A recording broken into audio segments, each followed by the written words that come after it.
So we can use transformations to graph radical equations as well.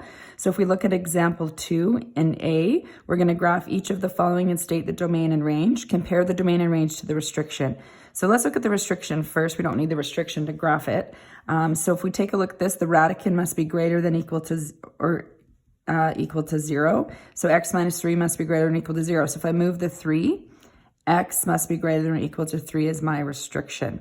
Okay, let's take a look at this using transformations. So we're going to use the shape that we actually drew above here, and we're going to graph that down here now, except that we're going to just shift it right 3. So what would be underneath the radical, so the radicand will show the horizontal shift. So we would go right 3. And then I just remember that I'm going to go over 1, up 1, similar to that parabola, except we're going this way first. I'm going to go over 4, up 2, over 9, which would actually put me at 12 and 3. So since that point's out here, we'll label it. And there's what a horizontal shift would look like. Let's take a look at the domain.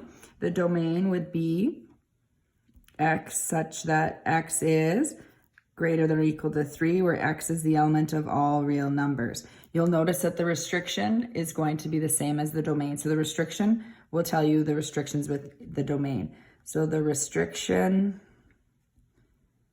and domain are the same. All right, let's look at range. For range, we would have y is greater than or equal to 0.